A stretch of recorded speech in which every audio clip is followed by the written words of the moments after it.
Fui yo quien, con la Biblia en una mano y una rabia sorda en la otra, hice añicos la herencia más sagrada de mi madre. Delante de mi hermana Isabel, que sollozaba de rodillas, cogí la pequeña imagen de la Virgen de los Dolores que mi madre había venerado durante 70 años, y la estrellé contra el suelo de mármol. «Esto es un ídolo, una abominación», grité, mientras los fragmentos de porcelana saltaban como lágrimas de cristal. Ese sonido, el de la fe de mi familia rompiéndose, fue el prólogo de mi propia destrucción, y aunque entonces no lo sabía, el primer paso hacia una salvación que jamás habría podido imaginar. Mi nombre es Arturo, tengo 62 años, y durante más de 30, fui pastor evangélico. Nací y crecí aquí, en un pequeño pueblo de montaña en el norte de España, en una casa donde la fe era el aire que se respiraba, aunque en dos versiones muy distintas. Mi madre Carmen era la personificación de la devoción católica tradicional, una mujer de manos ásperas por el trabajo, y el alma suave por la oración. Su vida transcurría entre la misa del domingo, el cuidado de la casa, y sus conversaciones silenciosas con los santos y sobre todo, con su Virgen. Tenía un pequeño altar en su dormitorio, con una vela que casi nunca se apagaba, y un rosario cuyas cuentas se habían desgastado por el paso de sus dedos. Para ella, esa imagen de la Virgen de los Dolores no era una simple escultura de yeso, era un consuelo, una confidente, el rostro visible de la misericordia de Dios. Yo en cambio tomé otro camino. En mi juventud, encontré en la lectura directa de la Biblia una verdad que me pareció más pura, más directa, sin intermediarios. Me aferré a la palabra escrita como un náufrago a una tabla. Para mí la fe de mi madre con sus rituales, sus estatuas y sus medallas, era una desviación, una forma de paganismo disfrazado de cristianismo. Me convertí en pastor, y mi celo por lo que yo consideraba la única verdad se transformó en una armadura de orgullo. Predicaba con fuego contra la idolatría, y en mi propia casa, esa idolatría tenía el rostro sereno y triste de la Virgen de mi madre. Los conflictos eran constantes, aunque sordos. No gritábamos, pero el aire se cortaba con un cuchillo cada vez que yo pasaba por delante de su altar y resoplaba con desdén. Recuerdo una tarde, yo tendría unos 30 años, llegué a casa y encontré a mi hermana Isabel enseñándole a su hija pequeña a rezar el rosario frente a la imagen. No pude contenerme. «Isabel, ¿qué haces? ¿Le estás enseñando a la niña a hablar con un trozo de yeso? Enséñale a hablar con Dios, no con esto». Mi hermana me miró con una tristeza que en ese momento me pareció debilidad. «Arturo», me dijo con voz queda, «le estoy enseñando a hablar con la madre, para que la lleve a su hijo, algo que tú has olvidado». Me di la vuelta y me marché, convencido de mi superioridad espiritual. Para mí, ellos estaban ciegos, atrapados en la superstición. Yo, en cambio, poseía la verdad. Esa ceguera alcanzó su punto culminante tras la muerte de mi madre. Murió en paz, aferrada a su rosario, con una serenidad que, debo admitir, me inquietó. Unas semanas después, Isabel y yo estábamos vaciando su casa. Para mi hermana, cada objeto era una reliquia, un recuerdo del amor de mamá. Para mí, era una oportunidad para purificar el hogar de todo rastro de idolatría. Fue entonces cuando ocurrió. Isabel estaba en el dormitorio, acariciando la pequeña imagen de la Virgen de los Dolores, la que había acompañado a mi madre desde su boda. Tenía el manto azul oscuro desconchado por el tiempo, y unas lágrimas pintadas en las mejillas que parecían increíblemente reales. «Mira qué bonita era, Arturo». Mamá decía que en sus ojos se encontraba consuelo, y entonces, algo se rompió dentro de mí. Una oleada de ira justiciera, de orgullo teológico. Vi en esa estatua la suma de todo lo que yo combatía. La vi como un enemigo. «Eso no es consuelo, Isabel, es engaño», le dije, y mi voz sonó más dura de lo que pretendía. Me acerqué, se la arrebaté de las manos. Ella me miró, asustada. «Arturo, no, por favor, es de mamá». Sostuve la Biblia con mi mano izquierda, levantándola como si fuera un escudo o un arma. «La palabra de Dios prohíbe esto. Esto es una abominación». Y sin pensarlo más, la arrojé al suelo. El estallido seco y cristalino resonó en el silencio de la casa como un disparo. Los trozos blancos y azules se esparcieron por el mármol frío. Isabel ahogó un grito y se dejó caer de rodillas, no para increparme sino para intentar recoger los pedazos, como si pudiera reconstruir con sus manos el corazón roto de nuestra madre. Lloraba en silencio, y sus lágrimas caían sobre los restos de la imagen. Levantó la vista y me dijo algo que se me clavó en el alma: «Has roto lo único que le quedaba de ella. Has roto su corazón, otra vez». Yo, en mi arrogancia, No sentí culpa, sentí que había cumplido con mi deber, que había librado una batalla por Dios. No sabía que acababa de declararle la guerra a mi propia alma. Esta historia que os empiezo a contar no es fácil para mí, pero siento la necesidad de compartirla. Es la historia de cómo un hombre que se creía dueño de la verdad tuvo que romperse en 1000 pedazos, igual que esa imagen, para descubrir lo que es la verdadera misericordia. Si este comienzo ha resonado en ti de alguna manera, si te ha tocado el corazón, te pido que me acompañes en este viaje. Suscríbete al canal, dale a me gusta para que este testimonio llegue a más gente y activa la campanita para no perderte cómo sigue. Y me encantaría saber desde dónde me estás escuchando. Por favor déjame un comentario, y dime desde qué ciudad o país estás viendo este vídeo. Me da mucha fuerza saber hasta dónde puede viajar un mensaje de fe y transformación. Tras aquel acto de profanación, la casa de mi madre se sumió en un silencio que pesaba más que cualquier grito. Isabel, con el rostro bañado en lágrimas, terminó de recoger los fragmentos de la Virgen en un pañuelo de tela, como si estuviera recogiendo los huesos de un ser querido. No me dijo nada más, no hubo reproches, ni insultos, simplemente me dio la espalda, y en ese gesto sentí el cierre de una puerta que quizás nunca más se volvería a abrir. Me quedé solo en el salón, con la Biblia aún en la mano y un eco de cristal roto en el alma. En los días que siguieron, intenté aferrarme a mi justificación. Me repetía a mí mismo, y a cualquiera en mi congregación que quisiera escuchar, que había sido un acto de celo por la pureza de la fe. Citaba los versículos contra la idolatría, hablaba del primer mandamiento, y mi voz resonaba con la misma convicción de siempre en el púlpito. Pero por las noches, en la soledad de mi estudio, esa convicción se agrietaba. Las palabras de mi hermana, has roto su corazón.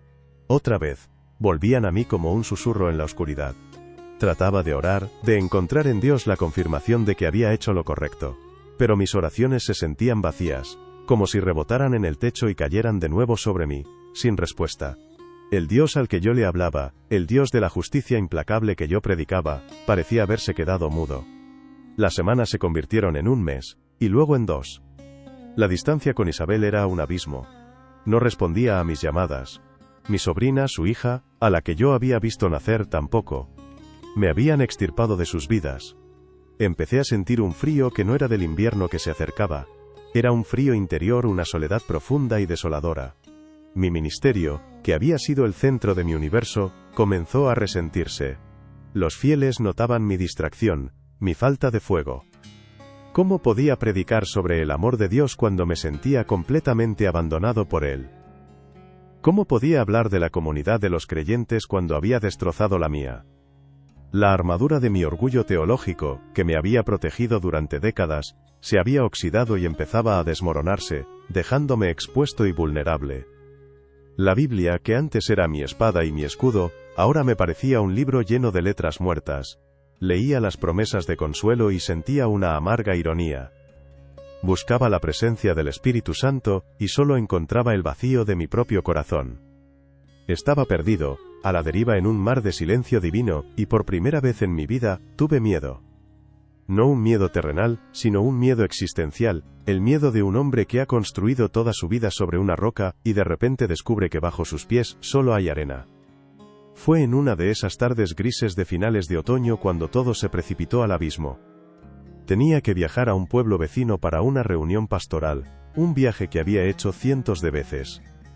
La carretera era una serpiente de asfalto que se retorcía por la montaña, un camino que conocía de memoria. Pero ese día, el cielo parecía compartir la negrura de mi alma. Una tormenta brutal se desató con una furia repentina. La lluvia no caía, se desplomaba en cortinas de agua tan densas que los limpiaparabrisas luchaban inútilmente por despejar el cristal. El viento aullaba entre los pinos, y cada relámpago iluminaba por un instante un paisaje apocalíptico. Conducía despacio, con las manos aferradas al volante, pero mi mente no estaba en la carretera. Estaba de nuevo en el dormitorio de mi madre, viendo los pedazos azules y blancos de la Virgen esparcidos por el suelo. Escuchaba el sollozo de Isabel. Me preguntaba si alguna vez me perdonaría. Me preguntaba si Dios me perdonaría. Y en ese momento de distracción, en esa fracción de segundo en la que mi dolor fue más real que la tormenta, ocurrió. En una curva cerrada, unas luces cegadoras aparecieron de la nada. Un camión había perdido el control en el asfalto mojado, y su remolque se deslizó, invadiendo mi carril como una guillotina de acero. no hubo tiempo para pensar, ni para reaccionar, ni siquiera para gritar. Solo hubo un estruendo ensordecedor. Un sonido de metal retorciéndose, de cristales explotando en 1000 fragmentos que volaron como granizo mortal. Mi mundo se convirtió en un caos de violencia y dolor. Sentí un golpe brutal que me lanzó contra el lateral, y luego otro, y otro, mientras el coche giraba sin control hasta detenerse en una zanja. El silencio que siguió fue casi tan aterrador como el estruendo. Un silencio roto solo por el tic-tac de un relé en el salpicadero, y el goteo de la lluvia sobre el metal abollado. Estaba atrapado, aplastado. Un dolor agudo y ardiente me subía por la pierna y el pecho. Sabía que era grave. El sabor metálico de la sangre llenaba mi boca. Intenté moverme, pero mi cuerpo no respondía. El pánico, frío y paralizante, se apoderó de mí. Ahí, en ese amasijo de hierros que había sido mi coche, con la vida escapándoseme con cada respiración difícil, hice lo único que me quedaba. Recurrí a mi fe. Clamé a Dios: Señor, ayúdame. Padre, no me abandones ahora.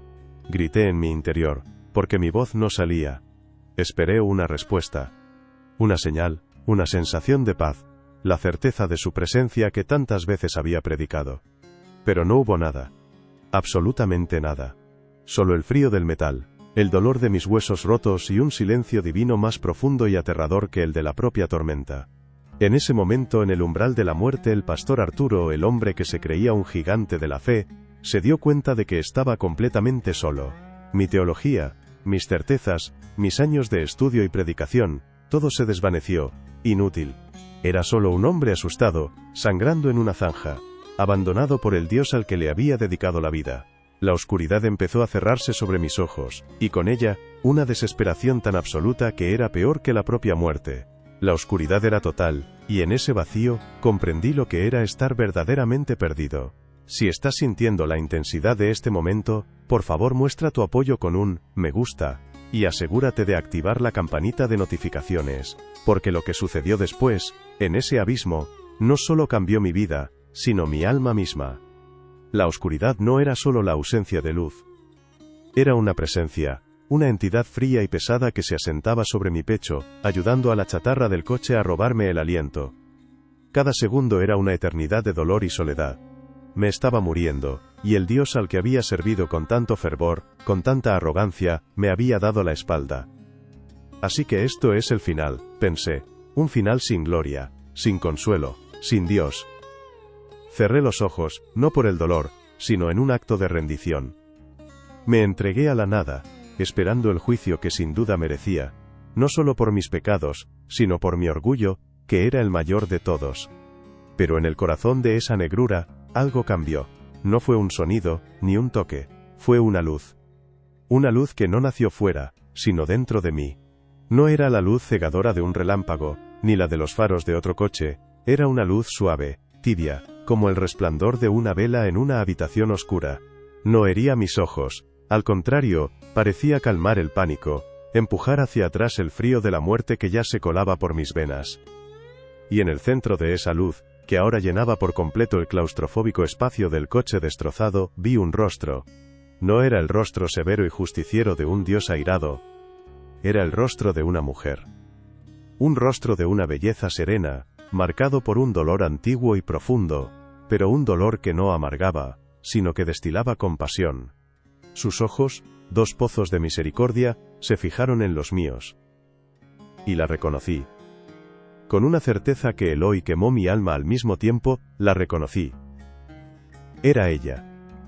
Era la misma cara de la pequeña imagen de porcelana que yo había hecho añicos en el suelo de mármol de mi madre.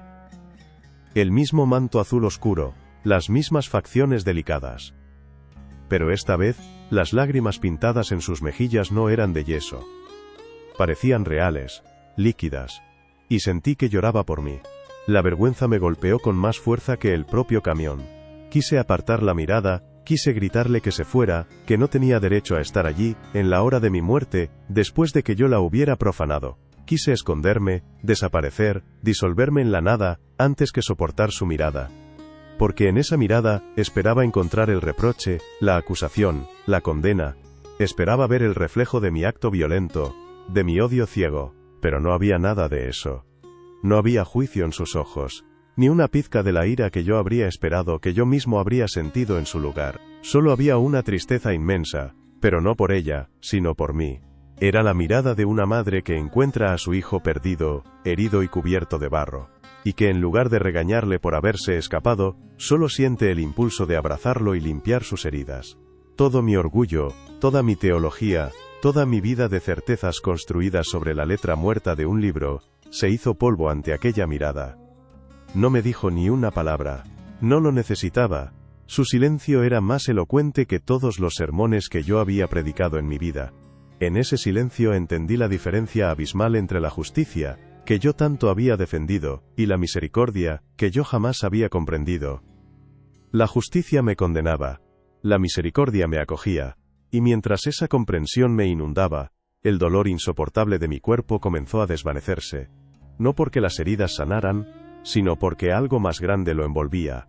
Sentí una paz que nunca antes había experimentado. Una paz que no era ausencia de conflicto, sino presencia de amor. Un amor incondicional, inmerecido, incomprensible.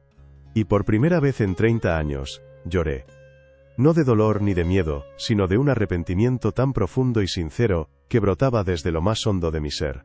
La visión se desvaneció tan suavemente como había llegado, pero la calidez y la paz permanecieron. Y entonces, como si esa presencia hubiera abierto una puerta entre mi infierno personal y el mundo exterior, oí sonidos. Primero un murmullo lejano, que se convirtió en el aullido de una sirena acercándose. Luego, el destello de luces azules y rojas pintando de colores fantasmales la cortina de lluvia. Oí voces de hombres, gritos, el sonido metálico de herramientas. Alguien estaba allí.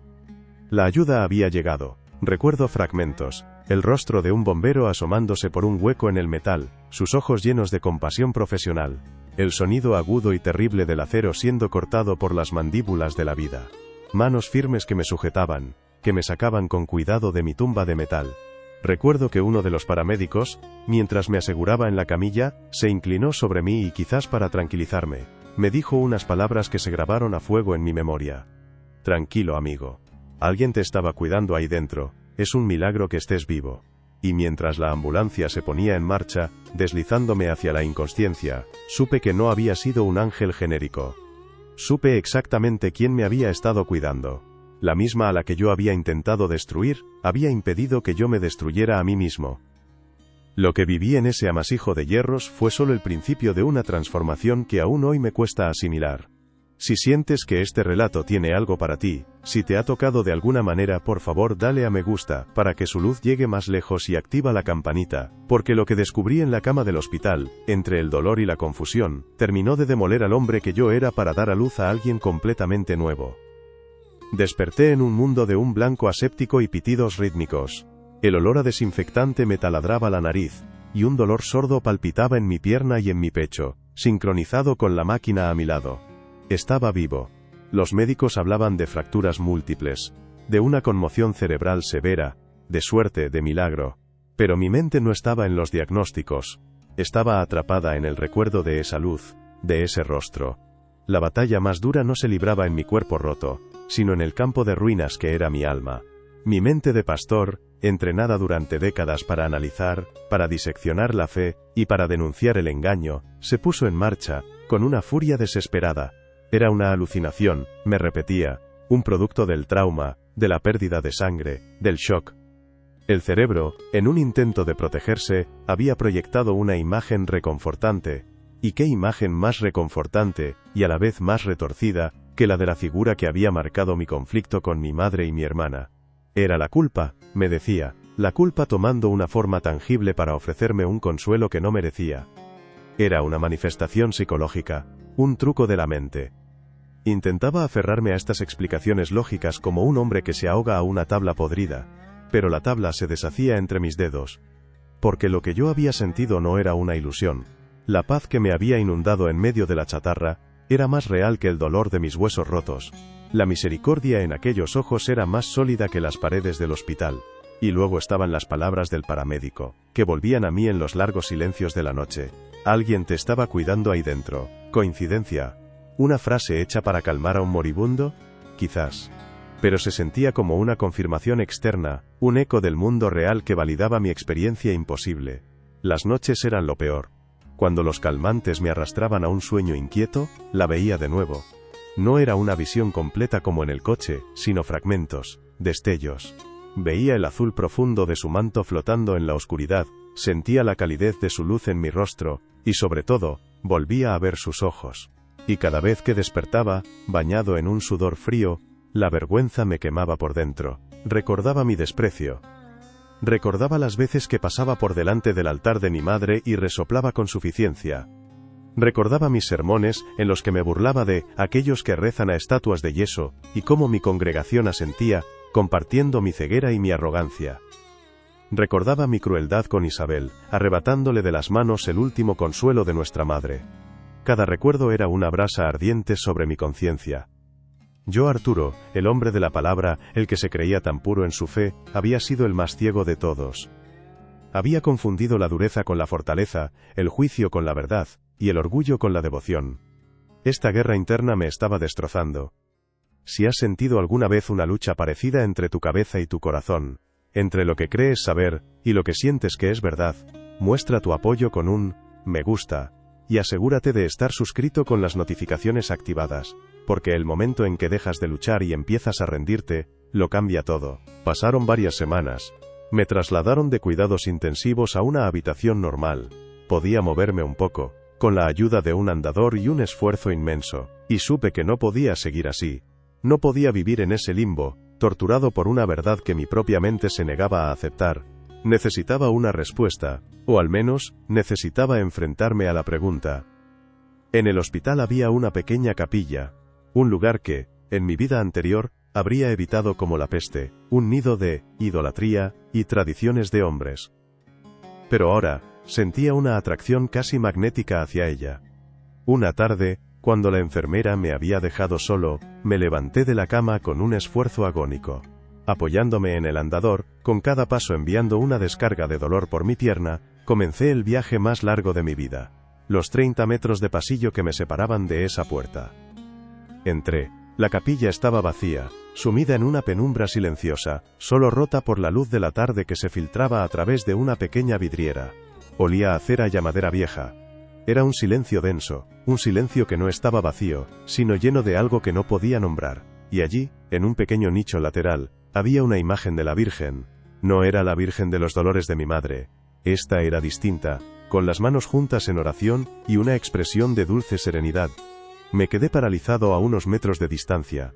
Mi viejo yo, el pastor, gritaba en mi interior. «Idolatría, huye de aquí, es un trozo de madera tallada». Mi pulso se aceleró. El sudor frío me recorrió la espalda. Pero otra voz, una voz nueva y silenciosa que había nacido en el accidente, me susurraba. ¿Qué viste en la oscuridad? ¿Viste madera y yeso, o viste misericordia? Lentamente, arrastrando los pies y el andador, me acerqué. Me detuve justo delante de ella. La miré a los ojos pintados, esperando sentir el rechazo, la justificación de mis antiguas creencias. Pero solo encontré silencio. Y en ese silencio, recordé su mirada en el coche. La mirada que no me juzgó. La mirada que me salvó. Temblando, levanté mi mano, la que no estaba rota. Dudé un instante, el abismo de 30 años de predicación abriéndose a mis pies. Y entonces la toqué. Toqué la base de madera fría de la estatua. Y en ese preciso instante, algo se rompió dentro de mí. La última muralla de mi orgullo, de mi teología, de mi autosuficiencia, se vino abajo y se convirtió en polvo. Apoyé la frente en la madera y lloré. Lloré como no lo había hecho desde que era un niño. No eran lágrimas de dolor, ni de tristeza. Eran lágrimas de rendición. De un hijo pródigo que por fin, después de una vida entera perdido, había encontrado el camino de vuelta a casa. No dije nada. No recé con palabras. Mi oración fue ese gesto, ese contacto, ese llanto silencioso que lo decía todo. Había roto su imagen, y ella había venido a recoger mis pedazos. Salir de aquella capilla fue como nacer de nuevo, pero con los huesos rotos y el alma en carne viva. La recuperación física fue lenta, dolorosa, un calvario de fisioterapia y paciencia. Pero la verdadera sanación, la que no se veía en las radiografías, estaba ocurriendo en el silencio de mi corazón. La noticia de mi accidente y mi milagrosa supervivencia se extendió por el pueblo como un reguero de pólvora. Al principio, Eran visitas de compasión. Pero pronto, a medida que los detalles de mi experiencia se filtraban, la compasión dio paso a la confusión, al escepticismo y en algunos casos, a una abierta hostilidad. Mis antiguos hermanos de la congregación fueron los primeros en llegar, no con flores, sino con Biblias abiertas y rostros serios. El pastor Morales, mi mentor durante años, se sentó a los pies de mi cama de hospital, y con una voz que pretendía ser paternal pero que destilaba reproche, intentó rescatarme. Arturo, me dijo, el trauma puede jugar malas pasadas. El diablo es astuto, se disfraza de ángel de luz para desviar a los elegidos. Lo que viste fue una artimaña, una ilusión para llevarte de vuelta a la idolatría de la que Dios te sacó. Otros fueron más directos. Me acusaron de blasfemar, de haber perdido el juicio. Decían que el golpe en la cabeza me había hecho vulnerable a las mentiras del enemigo. Escuchaba sus argumentos, sus versículos citados de memoria, y me daba cuenta de que yo mismo había usado esas mismas palabras, esa misma lógica fría, durante 30 años. Pero ahora, sus razonamientos rebotaban contra una certeza interior que era inexpugnable. No discutía, no intentaba convencerles. Simplemente, cuando terminaban su sermón, los miraba con una calma que ni yo mismo entendía de dónde salía, y les decía: no puedo explicarlo con la teología que conocía. Solo sé que fue la experiencia más real de mi vida. Más real que este dolor en mi pierna, más real que el aire que respiro. Mi respuesta los desarmaba, los enfurecía. Para ellos, yo era un caso perdido, un soldado caído que había traicionado a su ejército. Los vecinos del pueblo, los que me habían visto crecer y convertirme en un pastor vehemente, me miraban con una mezcla de lástima y burla. Oía los susurros a mi paso cuando, meses después, empecé a caminar con un bastón por las calles. Pobre Arturo, el accidente lo dejó tocado. Ahora se ha vuelto como su madre, hablando con estatuas. Cada palabra era una pequeña piedra, pero ya no me herían. La armadura de orgullo había sido reemplazada por un manto de paz que nada parecía poder traspasar. Me sentía como un extranjero en mi propia tierra. Rechazado por mi antiguo mundo, y demasiado avergonzado para acercarme al que había despreciado durante tanto tiempo, pero la necesidad de volver a ese silencio lleno de la capilla del hospital me empujaba. Un domingo por la mañana, con el corazón en un puño, entré en la iglesia católica del pueblo. La misma iglesia contra la que había predicado, llamándola la Gran Ramera de Babilonia. Me senté en el último banco, sintiendo las miradas clavadas en mi nuca, pero nadie me dijo nada. Una anciana a mi lado simplemente me sonrió y me ofreció su misal.